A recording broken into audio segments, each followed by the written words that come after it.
오늘 우리에게 주신 하나님의 말씀은 구약 성경에서 봅니다. 구약 성경 842쪽 시가 시편이라고 하지요. 56송 9절 말씀을 장성 목사가 풀어서 번역한 연역본으로 봉독합니다. 내가 아뢰는 날에 내 적수가 물러가리니 하나님이 나를 도우심인 줄 아나이다. 아멘. 오늘 우리는 성령님 아래 성경 위에 하나님의 말씀을 듣기를 원합니다. 오늘 여러분들이 주목하실 설교 제목은 2022 이민년의 평자 우가 되겠습니다. 이 우를 자전을 찾아보면 돕다 우로 되어 있습니다. 근데 제가 정확하게 이 뜻을 살펴보니 높은 신 분을 돕다 우로 하는 게 맞습니다. 그래서 여러분들이 높으신 분을 돕다 우로 이렇게 생각하시면 좋겠습니다. 평자 송년사 시리즈로서 벌써 10년째를 맞이하고 있습니다. 평자라고 하면 한 해를 되돌아보면서 그 해를 평가하는 한자 한 글자를 선택하는 겁니다. 그래서 한 글자를 가지고 한 해를 점검해 보는 시간을 갖는 것이 새누리교회 평자 송년사 시리즈입니다. 왜 한 글자입니까? 기억하기 쉽도록 하기 위한 장치입니다. 그러니까 두 글자만 돼도 사람들의 생각이 모아져야 되고 또 그것을 기억하는 게 한자보다는 조금 더 어려울 수 있습니다. 그래서 뜻을 간명하게 갖고 가기 위해서 사람들이 오래 좀 마음에 담아두었으면 하는 뜻에서 한 글자를 가지고 평자를 만들고 그걸 새겨보고 있다 하는 것을 기억하면 좋겠습니다. 여러분들이 새누리교회에서 간지를 사용해서 한 해를 부르는 것에 대해서 어떤 이들이 질문을 한 일이 있습니다. 그 질문에 대해서도 답을 드리겠습니다. 동양의 문화를 소중히 여기는 뜻이 담겨져 있습니다. 또 하나, 이 간지에 의하면 12년을 주기로 세월이 돌아갑니다. 그래서 간지를 의식하다 보면 12년 단위로 한 사이클을 잡고 여러분들의 인생을 점검하는 계기가 되겠다 싶어서 이걸 수용했다 하는 것을 기억하실 수 있기를 바랍니다. 그냥 한 해 한 해 하는 것보다 전통을 소중히 여기고 그 가운데서 우리의 위치를 가늠해 보는 것도 또한 의미가 있겠다 싶다는 거 여러분들이 기억하면 좋겠습니다. 오늘 시가에서 이 시가 기자는 적수에 대해서 얘기합니다. 이 적수를 다른 성경에서는 원수로 번역을 했습니다. 근데 이 원수라고 해도 맞고 적수라도 해도 맞습니다. 그런데 이제 적수라고 하는 말은 뭐냐면 그 집합으로서 나를 공격하는 집단은 적군입니다. 근데 적군 중에서 한 사람 한 사람 이건 적수라고 부릅니다. 그래서 그 적수가 이제 나를 공격한다는 겁니다. 나를 해코지하려고 한다는 겁니다. 나를 쓰러뜨리려고 한다는 겁니다. 근데 그때에 하나님이 나를 도와주시면 물러가리리 이렇게 생각을 합니다.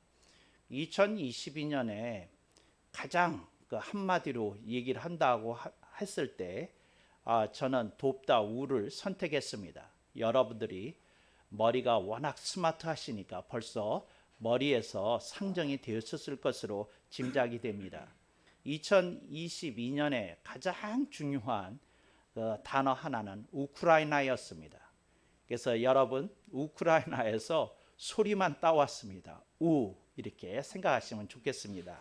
그런데 이 우크라이나를 그 한자어로는 오극란이라고 부릅니다. 까마귀 오자를 씁니다.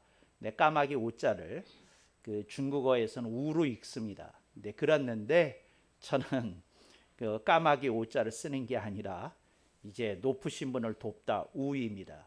여러분들이 주보에 있는 그 돕다 우 글자를 보시게 되면 사람 인변 왼쪽에 사람이 서 있습니다.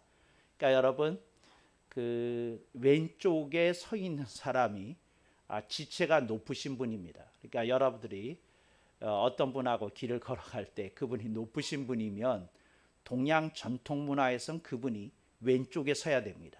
그러니까 오늘 이 글자 하나 배우면서 여러분들이 같이 길을 걸어갈 때에도 여러분이 어느 쪽에 서야 되는지를 가르쳐 주는 겁니다. 그래서 왼쪽에 사람이 서 있습니다. 그 오른쪽에 그 사람을 그리지 않고 우자를 썼습니다. 그게 뭐냐? 오른팔 같은 사람이라는 뜻입니다. 그러니까 그 사람을 돕는 역할을 한다는 거죠. 그래서 높으신 분을 돕는 걸 이제 이 우자를 썼습니다. 그런데 이 우자가 양 방향으로 쓰였습니다. 이게 무슨 말이냐면 내가 어떤 높으신 분, 예를 들어서 대통령을 모시게 되었습니다. 그래서 내가 하는 일이 그분을 돕는 일입니다. 중요한 결정은 대통령님이 하십니다. 근데 그럴 때 내가 대통령님을 도와드렸다 했을 때 쓰는 단어가 우입니다. 그러니까 높으신 분을 돕다, 우가 되는 거죠. 그랬는데 어떤 정치적인 논란에 내가 휩싸이게 되었습니다. 지금 행안부 장관이 이상민 장관이 딱 그런 위치에 본인의 의도하고는 상관없이 놓여지게 되었습니다. 야당에서 그분을 해임 내지 파면하라고 난리 법석을 치고 있습니다. 근데 그랬을 때에 그 높으신 분이 나를 안정시키면서 말하기를 이 장관 자리를 꿋꿋이 지켜주시게 했습니다. 근데 그랬을 때 높으신 분이 나를 돕는 것도 이 우입니다. 그러니까 높으신 분이 돕다 우입니다. 그러니까 여러분들이 양 방향으로 이렇게 쓰여지고 있는 거다. 그러니까 높으신 분을 도우면 우, 높으신 분이 나를 도우면 우, 이제 이런 뜻이 있다는 거 기억하면 좋겠습니다. 우크라이나 전쟁이 2022년에 여러 가지 우리들의 세상과 우리들의 사는 살림살이를 바꾸어 놓았습니다. 그래서 우크라이나 전쟁으로 인해서 고유가가 출발합니다. 고유가가 출발하니까 제작 단가가 높아집니다. 그래서 고물가 되었습니다. 이제 고물가가 되니까 연이어서 고금리 찾아옵니다. 고금리가 되니까 환율이 높아집니다. 고환율, 사고 시대를 우리들이 맞이하고 있다 하는 것을 여러분들이 잘 아시리라고 믿습니다. 우크라이나는 풍전등화였습니다. 바람에 서 있는 자그마한 촛불처럼 유럽인들에게 비춰졌고 세계 사람들에게 불안감을 줬습니다. 근데 우크라이나가 지금 전쟁이 시작이 된 지 그 10개월에 이르고 있는데 그 우크라이나가 아주 잘 버티고 있습니다. 근데 우크라이나가 어떻게 버틸 수 있었을까요? EU가 일심 합력하여 우크라이나에게 전쟁 물자를 조달하고 그리고 경제적인 지원을 아끼지 않았기 때문에 그렇습니다. 또한 미국 또한 전략적인 판단에 의하여 우크라이나를 아주 전적으로 도와주는 일에 나섰습니다. 그래서 우크라이나가 러시아의 침공을 견뎌내고 있고 지금은 러시아를 점점 퇴각하는 추세에까지 움츠러들게 만들고 있는 것이 오늘 2022년 12월에 전황이다 이렇게 말씀을 드릴 수 있겠습니다. 여러분이 잘 아시는 대로 저는 푸틴을 용서하지 못합니다. 우크라이나 전쟁을 일으킬 때 하필이면 제 생일날 일으켰습니다. 그러니 내가 이 사람을 용서할 수 있겠습니까? 좋아할 수 있겠습니까? 그러니까 그 2월 24일이 우크라이나 사람들에게는 한국 사람들에게 6.25가 비춰지는 것처럼 비치는 날이 되어버리게 했으니 이게 얼마나 정말 못된 짓이 되겠습니까? 그래서 참 안타깝다 이렇게 생각이 되어집니다. 그랬는데 오늘 본문 말씀을 보면 하나님이 도우시니까 적수가 물러간다 이렇게 되어 있습니다. 우크라이나의 글자 그대로 천우 신조가 임했습니다. 하늘이 움직였습니다. 유럽이 움직였습니다. 미국이 움직였습니다. 그리하여 우크라이나가 국가의 생존을 넘어서서 이제 러시아를 꺾어낼 수 있는 위치에까지 점차적으로 나아가고 있는 것이 오늘 이 시점에서 우리들이 바라보고 있는 일입니다. 그래서 저는 이 말씀을 드리고 싶은 겁니다. 뭐냐면 하나님이 도우셨다. 그러니까 우크라이나로서는 감당이 안 되는 상대였는데 정말 하늘이 도왔다. 정말 그 온 유럽이 도왔다. 미국이 도왔다. 세계가 도왔다. 그리하여 우크라이나가 견딜 수 있었다 하는 얘기입니다. 근데 저는 이것을 우크라이나의 경우만 해당이 된다고 보지 않았습니다. 그렇게 악조건인데 우리 모두 살아남았습니다. 그래서 여러분들이 천호 신조에 하나님이 도우셨다. 그러니까 높으신 그러니까 하나님께서 우리를 도우셨다. 이제 우리들이 이렇게 간증할 수 있는 시점에 이르렀다 하는 것을 여러분과 함께 나누고자 함입니다. 하나님이 도우셨다 이렇게 하는 겁니다. 하나님이 도우셨다 하는 것을 사자성어로 천우신조라고 그러고 두 글자로 얘기할 때 천우라고 얘기합니다. 그 한자에서 천은 하늘이고 또 하나님을 상징하기도 한다는 거 여러분이 잘 아시리라고 믿습니다. 근데 하나님이 도우셨다는 거죠. 그래서 이제 이렇게 그 우크라이나도 버틸 수 있었고 우리도 버틸 수 있었다. 이제 이게 이제 설교의 머리 부분입니다. 그러니까 이걸 우리들이 기억하자. 이제 불가능하게 보이는 일이었는데 됐다. 그러니까 우크라이나가 러시아와 맞서서 국가를 지켜내리라는 거 이거 아무도 상상 못한 일인데 이거 해냈다. 정말 그 놀라운 일들이 일어났다 하는 겁니다. 사고 시대에 우리들이 버티기 힘든데 그래도 버텼다. 선방했다 그러죠. 이런 경우 선방했다.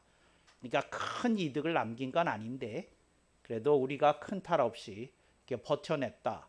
그때 이게 하나님의 도우심이었다. 이렇게 말하는 분들이 이제 평자를 뽑는다 그러면 높으신 분이 우리를 도와주셨다. 이런 뜻으로 우를 뽑는 것이 아닌가 이렇게 생각이 되어집니다.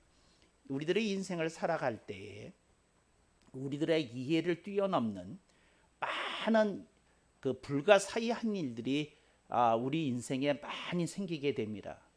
여러분이 잘 아시는 대로 제가 어렸을 때 취미 중에 하나가 사람을 관찰하는 일이었고 그 중에서도 제가 이해할 수 없는 일들이 생기게 되면 그걸 일일이 노트에다가 일일이 다 썼어요.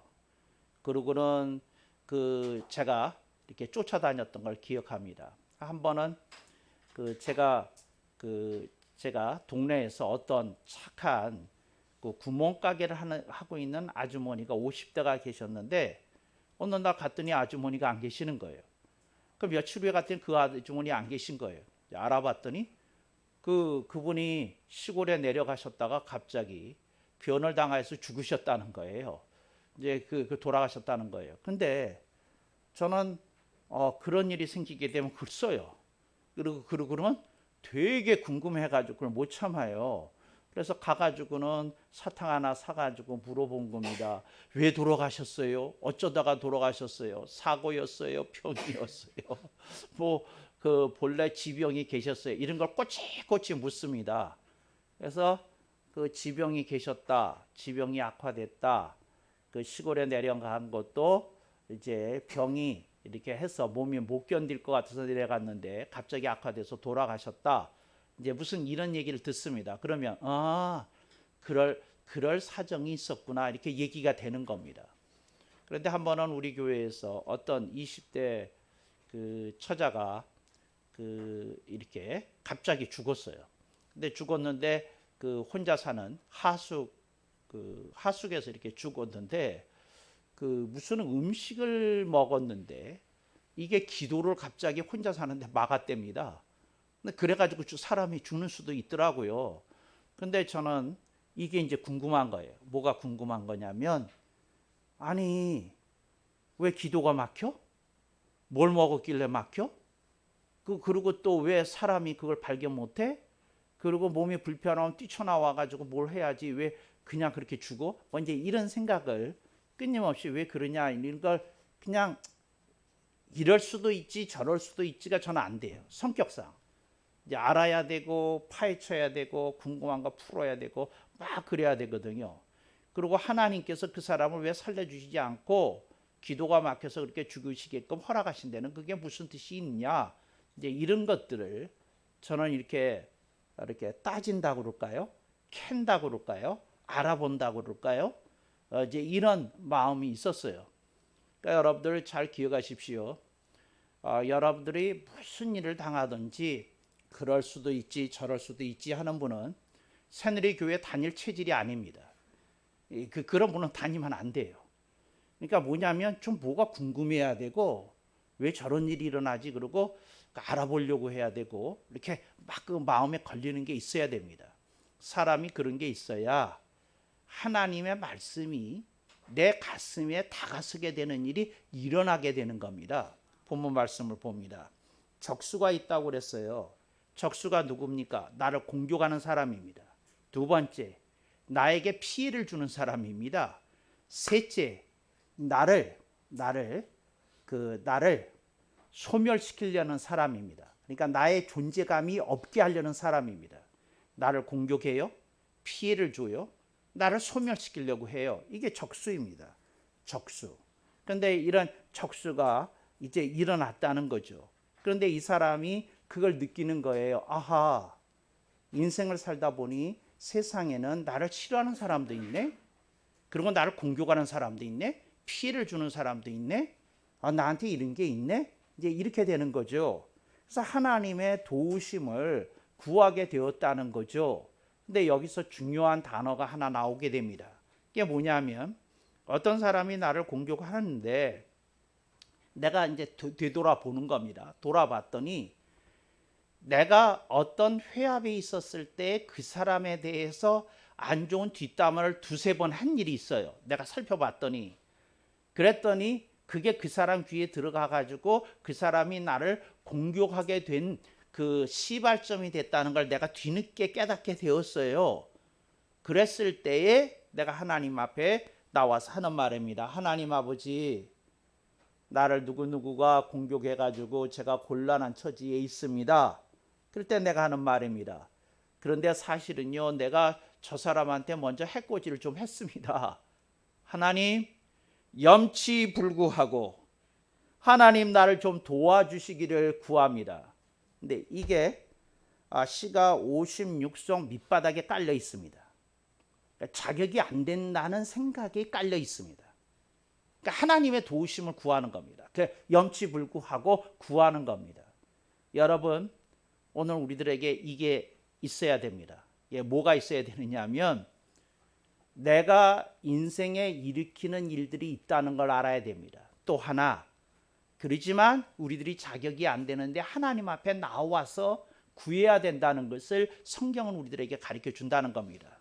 여러분, 인생이 여러분을 공격하잖아요. 예를 들자면 여러분이 돈이 마른다는 표현 아세요?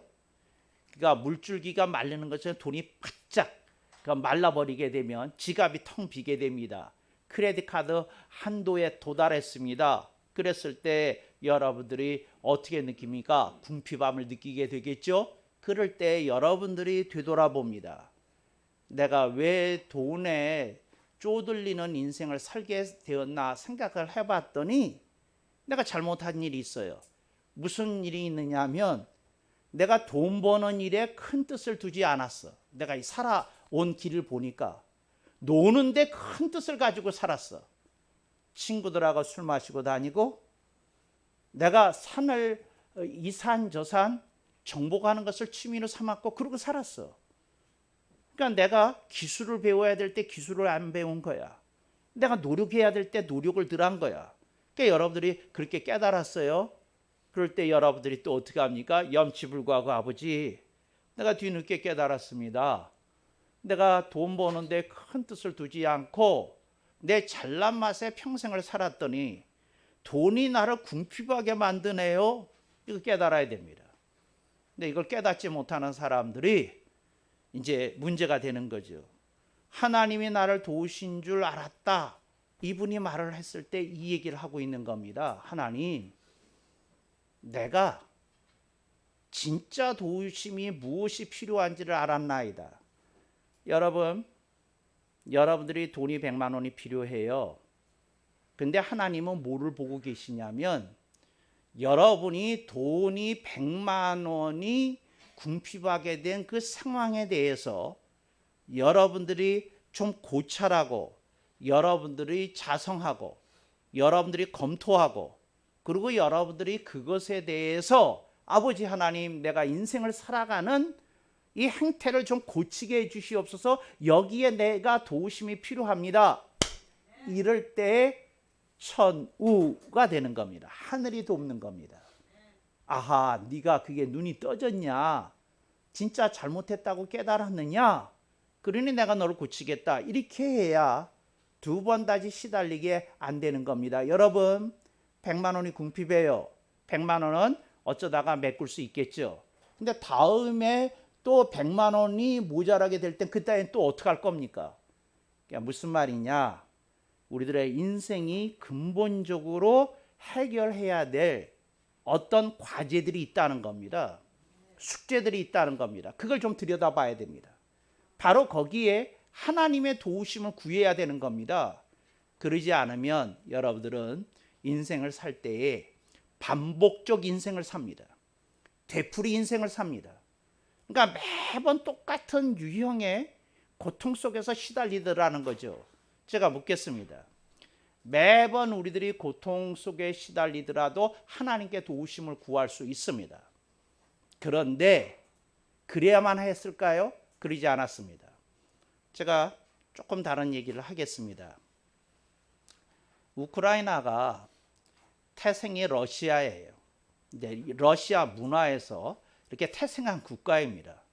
그래서 전쟁 전까지만 하더라도 우크라이나 전쟁 전까지만 하더라도 우크라이나 국민의 3분의 1은 러시아에 대해서 막연한 환상 내지 호감을 갖고 있었어요.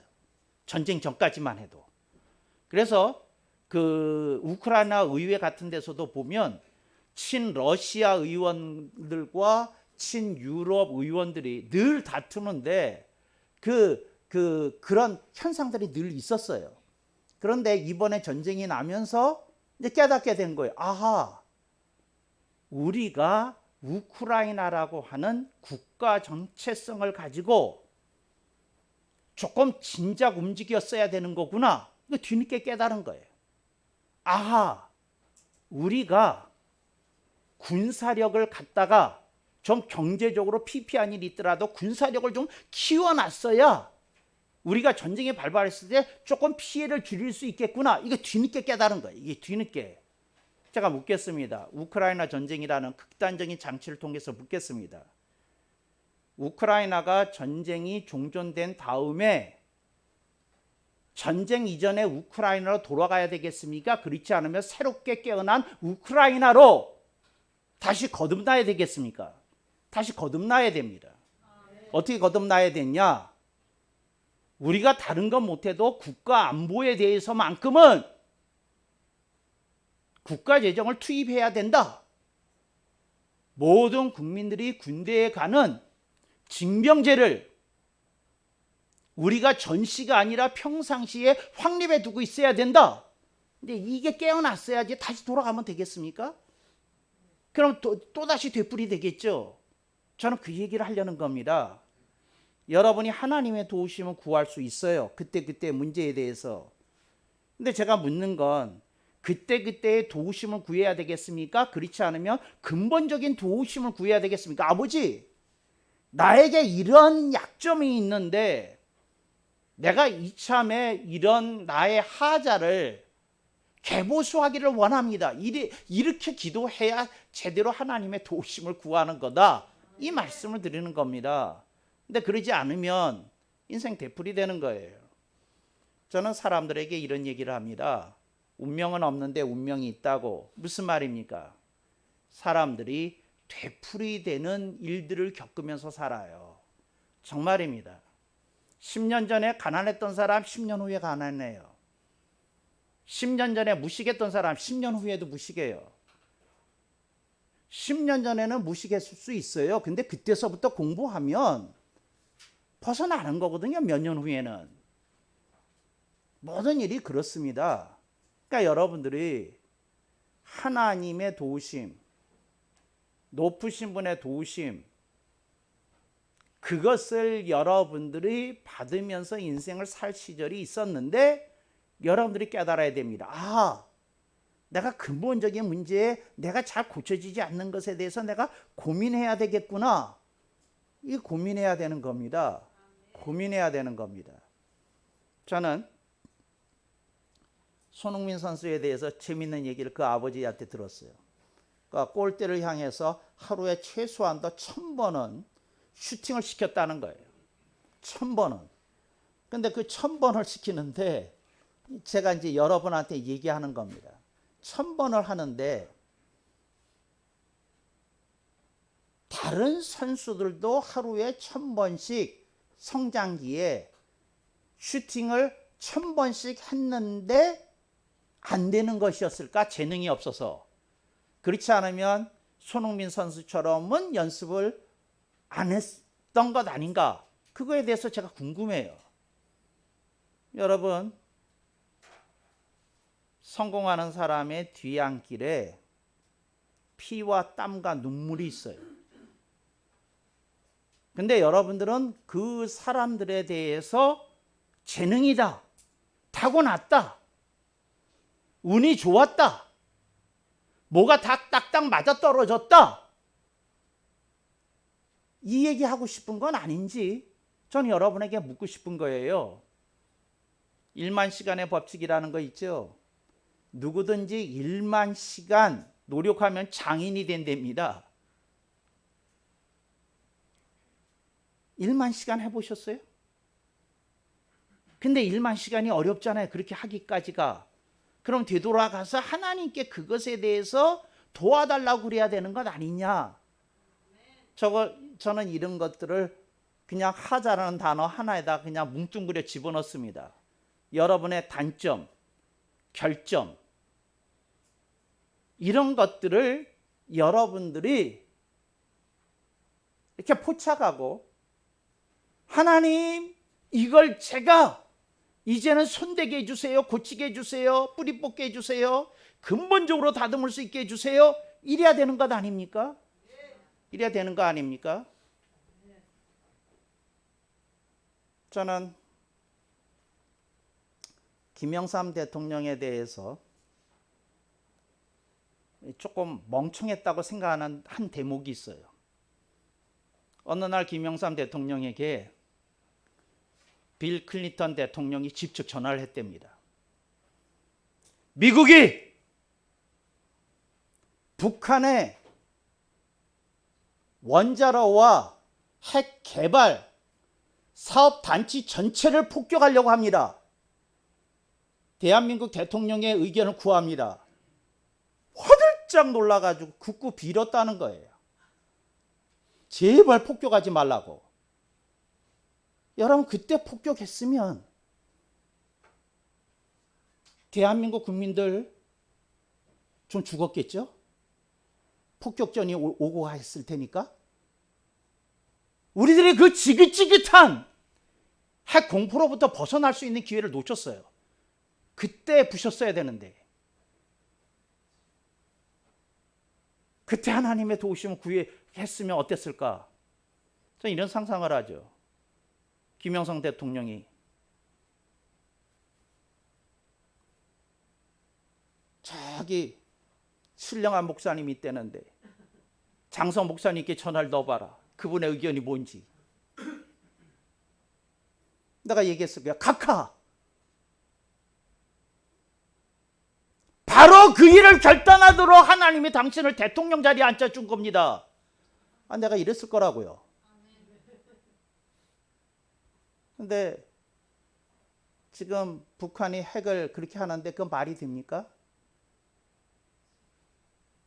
어떤 어려운 결정을 할 때 하나님의 도우심을 구해야 됩니다. 아버지, 제가 어떻게 해야 됩니까? 저는 윤석열 대통령이 그런 결단하기를 기대합니다. 미국과 절연하는 한이 있더라도 한국도 핵무장을 한다. 내 대통령 재임 기간에 끝낸다. 미국이 미일 동맹을 앞세워서 우리를 몰아낸다면 그것도 감수하겠다. 저 지긋지긋한 핵 공포에서 우리는 벗어나야 되겠다. 이렇게 가는 대통령이기를 간절히 열망합니다. 그리고 하나님께 구해야 돼요. 하나님, 어떻게 하면 좋습니까? 이런 결단을 하는 함에 있어서 아버지의 도우심이 구합니다. 주님이 귀찮으셔서 저 양평동에 무슨 목사가 있다는데 찾아봐라. 양평동으로 전화가 왔어요. 제가 뭐라고 그랬겠어요? 지금 당장 시작하셔야 됩니다. 대외적으로 천명하셔야 됩니다. 북한에 핵이 있으면 있는 건 우리가 용납 못합니다. 그리고 중국한테 이렇게 얘기하셔야 됩니다. 북한이 핵무기를 제거하는 날 대한민국에서도 핵무기를 제거할 거다. 그런 날 오기 전까지는 우리도 핵을 가질 거다. 내가 마지막 기회를 주겠다. 빨리 북한에 중국 특수부대가 진입해서 핵무기 제거해라. 이런 강단 있는 사람들이 좀 나와줬으면 좋겠어요. 정말입니다. 우리나라의 핵무장 실력이 어느 정도냐면 대통령이 결단을 내리면 그 결단을 내린 순간으로부터 빠르면 5개월, 늦어도 6개월까지는 핵폭탄 하나를 장착시킬 수 있어요. 6개월이면. 정말입니다. 1년이면 북한에 가지고 있는 핵무기보다 5배는 많이 가질 수 있어요. 5배는. 1년이면.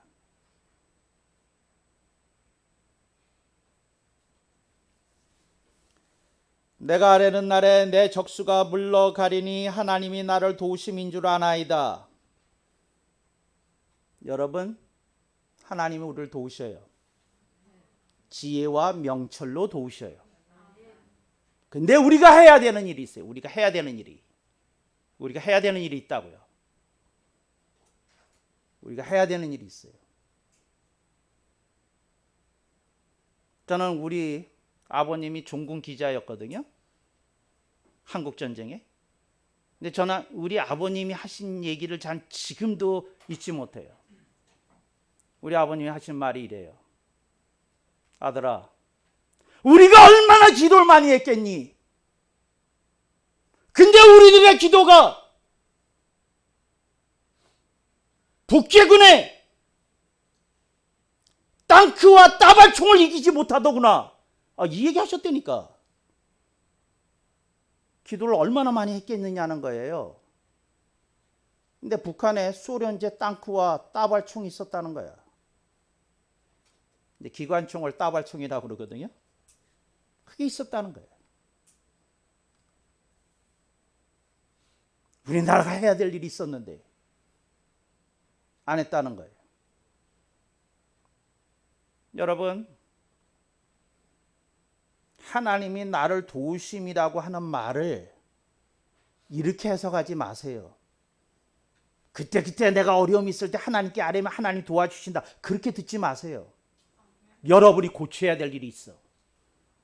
여러분이 가다듬어야 될 일이 있어. 여러분이 달라져야 되는 일이 있어. 달라져야 되는 일이. 여러분이 여러분의 인생 스타일을 고집하면 안 돼요. 하나님이 원하시는 스타일이 돼야 여러분의 인생이 스테이블 하게 돼요. 안정적으로 돼요. 무슨 소리예요? 여러분들의 인생이 언스테이블한 건 여러분들이 언스테이블한 짓을 하고 있기 때문에 그런 거예요. 고쳐야 돼요. 다듬어져야 돼요. 달라져야 돼요. 어떤 집에서 단칸방에 사는데 옛날에 그런 시절이 있잖아요. 주인네 유세가 있고 뭐하고 그러는데 어느 날 딸내미 생일이라고 그 단칸방에서 딸 하나 키우면서 사는데 부부가 뭐 케이크를 사놨는지 떡을 사놨는지 그러고 이제 뭐 불라고 그러잖아요. 옛날에 아무리 가난해도 딸 하나 생일이니까 챙겨주지 않았겠어요? 딸이 6살인가 7살인가 그런데 소원을 준비해 엄마가 하는 말이에요. 후 하고 불어 소원 분 다음에 그래서 불었어요. 촛불이 꺼졌어요. 엄마 아빠가 6, 7살짜리 딸내미에다 이렇게 물었대요. 무슨 소원 빌었어?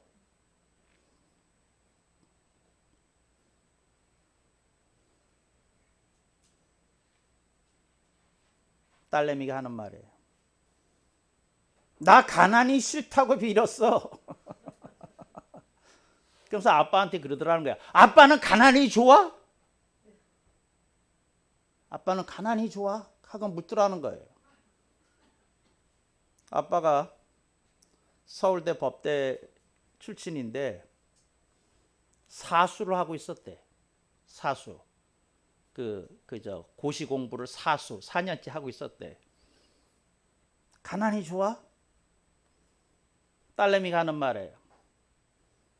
공부 그만하고 돈 벌어다 줘. 아빠가 정신 차리고 그날로 고시 공부셨고 목수 따라다니면서 돈 벌어서 가족에다 돈 갖다 주기 시작하고 목수 됐다는 거예요. 근데 그 아빠가 한 말이야.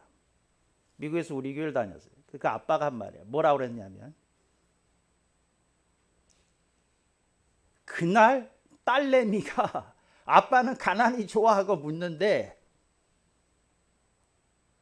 주님의 음성처럼 하나님의 음성처럼 들리대. 하늘이 그냥 꽁꽝대면서 다른 소리 아무것도 없고 귀가 터지는 줄 알았대.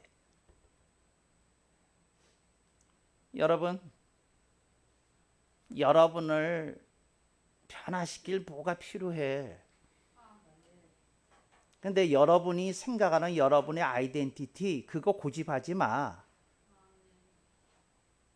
하나님이 말씀하시는 걸 듣고 여러분 인생이 달라져야지.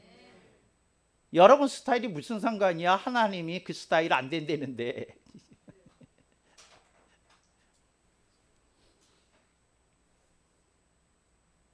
딸내미가 그분이 이제 우리 교회 왔을 때 딸내미가 15살쯤 됐어요. 그때 오신 거죠. 근데 이제 6, 7살 때 그랬다는 거야. 어느 날 내가 그 딸내미 15, 16살 때네 중1인가 중2인가 그랬는데 밥을 내가 사주면서 데리고 나와서 난 이런 건 못 참잖아요. 궁금한 거. 그러니까 따로 밥을 사주면서 묻는 거야. 너 그 말하고 후회한 적 있냐? 난 이런 게 궁금해. 여러분 궁금하지 않죠? 난 이런 게 궁금해. 그래 따로 밥 사주면서 물었어. 너 한 번도 그거 후회한 적 없냐? 그러니까 물었어. 그러니까 그 딸내미가 서울 법대생을 몫으로 만드는 거 아니야? 그러니까 그 물었어. 그랬더니 그 딸내미가 한 말이에요. 딸내미가 똑같이 살면 안 되잖아요. 딸내미가 한 말이에요. 그러니까 4년 실패했으면 충분하다 그 말이야. 4년 실패했으면 충분하다. 그 딸내미가 한 말이에요. 4년 실패했으면 충분하다. 보장이 없지 않냐 그 말이에요.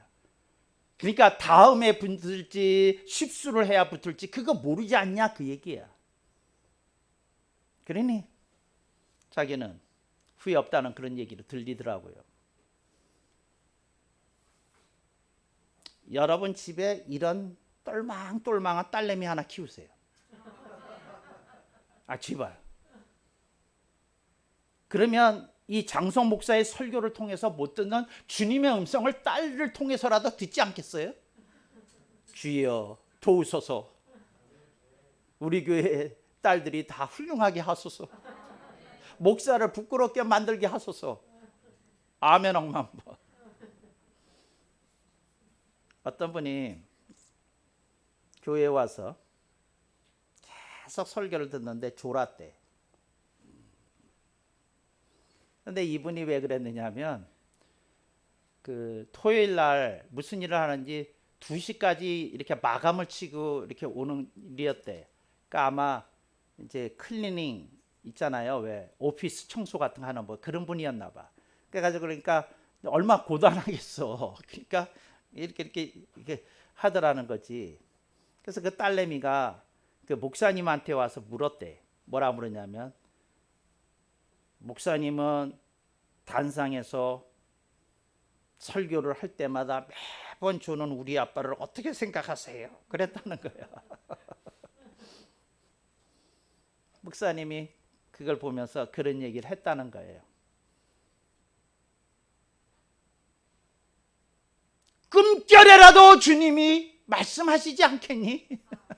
꿈결에라도, 잠결에라도 주님이 말씀하시지 않겠니? 그러셨다는 거예요, 목사님이. 저는 여러분들이 여러분 인생을 보면서 하나님이 이렇게 도우시려고 한다는 것에 대해서 눈이 떠지기를 바라요. 그리고 그 하나님이 여러분 인생에 대해서 큰 그림을 갖고 있다는 걸 여러분들이 좀 믿으셨으면 해요. 그래서 여러분 인생에 위대한 챕터가 이제 2023년서부터 활짝 열리기를 주님의 이름으로 축복합니다. 아멘 억만 번.